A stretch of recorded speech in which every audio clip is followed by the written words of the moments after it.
American band Death Dealer is back to show how power metal is made of steel, contrary to popular belief. The 6-year hiatus did them no harm, and while such a long absence could be a setback in terms of momentum, considering that we are talking about heavy metal in general and power metal in particular, all that matters is having a solid album, and that is precisely what we have here in this set of songs.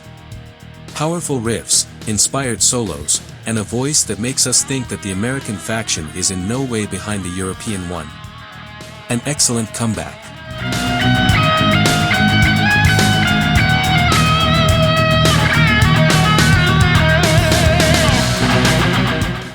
From the cover, we might immediately say, oh, it's just another retro rock band, and thus completely miss what Ritual Arcana is really about.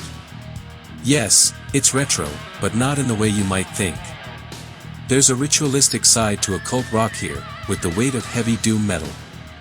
Or it wouldn't be the guitars of this power trio featuring the legendary Scott, Wino, Weinrich. On vocals, we have the seductive charms of Charlie Lucky Free, formerly of Moth, and Oakley Munson, of Black Lips. The result is one of those albums that we know isn't of this time, but after a brief encounter, and it really only takes a brief encounter, we come to the conclusion that it's not of this world after all.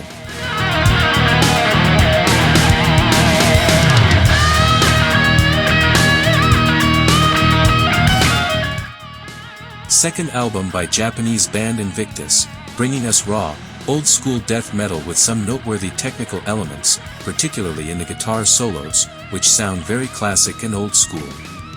These two terms are fundamental to understanding Nocturnal Visions, because that is the atmosphere that captivates us from the very first moment. This is because it doesn't just look at the past as if it were in the past, or at least at a romanticized version of the past.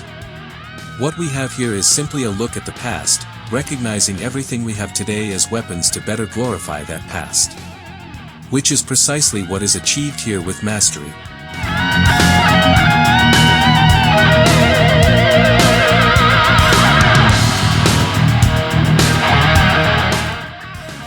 It's been a long time since Bullet released an album. So long, 7 years, that it's impossible not to think and feel that the momentum they once enjoyed is long gone. If we look at it, their formula was never very advanced. Riffs between hard and heavy, more towards hard, reminiscent of AC/DC and the more rocking moments of Accept, and a voice that sounds like a cross between all the vocalists who have been in both bands and Chris Boltondahl of Gravedigger. And yet, it's impossible not to rock out to this album. Rock and roll is magical precisely because it is simple, and when it is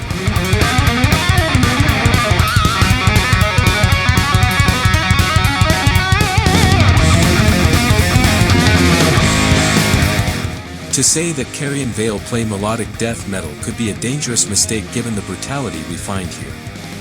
Brutality that is not without melody, yes, but which is also based on a more technical than melodic premise. With a modern tone and a series of arrangements that suffocate us to the point where we don't want to fit what they do into any category other than, goddamn, this is great. For those who like Black Dahlia Murder, Anal Nathrak, Cattle Decapitation, this is a must-have album.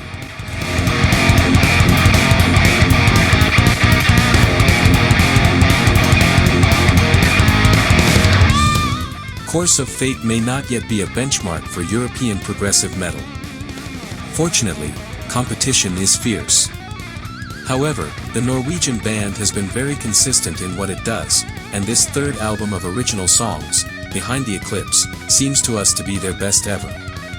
They combine sensitivity and heaviness in an original way, and when I say original, I mean that their musical identity is well formed and that they manage to be modern and traditional without fitting neatly into the molds of the clichés of both genres. An album that captivates and hooks you from the very first moment. At a time when modern music all seems to sound the same, this is a real breath of fresh air. Course of Fate may not yet be a reference in progressive metal, but they certainly will be very soon.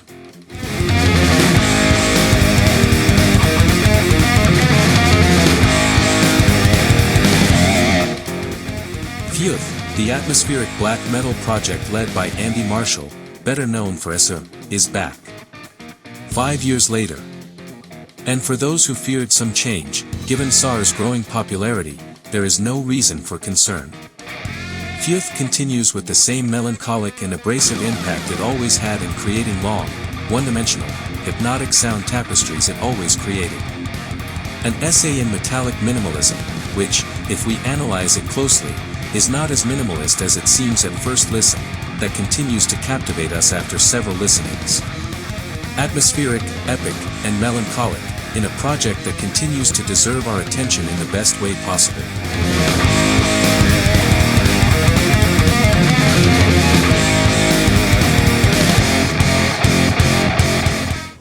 Second album for these masters of psychedelic and instrumental stoner/doom. A second album that practically forced us to become fans of theirs. It's not just about raw, dragging heaviness mixed with groove and melodies that make us think we're tripping balls like there's no tomorrow. It's really the art of making us travel, abstract from everything, with a sense of ambience and space that makes us expand our reality. Or what we think is our reality. Instrumental music is not easy to make. Or rather, good instrumental music is not easy to make. Not having vocal hooks, choruses that make the listener hang on. The tactic here is different. It's about building momentum, little by little, resulting in a climax that is rarely short and fleeting. More than being recommended for those who like 70s music, or stoner, or doom, this is an album recommended for those who experience music differently.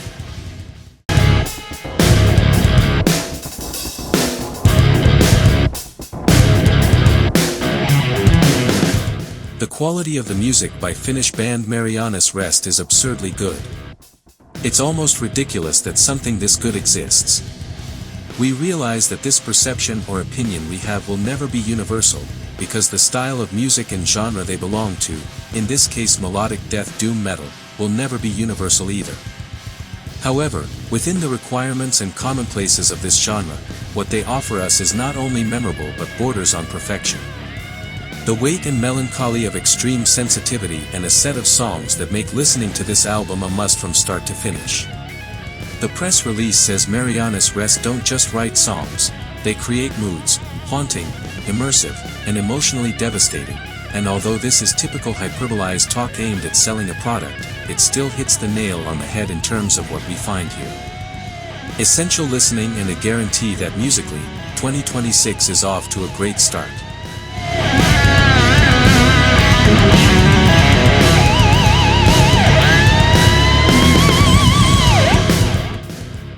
This isn't the first time that Mongolian throat singing has been introduced into heavy music, but this debut album by Uuhai is undoubtedly exciting. I don't think you have to be a fan of world music to come to this conclusion, but it definitely helps. Rather than just throwing in exotic elements to attract listeners, there is a general feeling of ancient melodies being embellished by metal elements, guitar, bass, and drums, with the guitar coming up with some very inspired solos.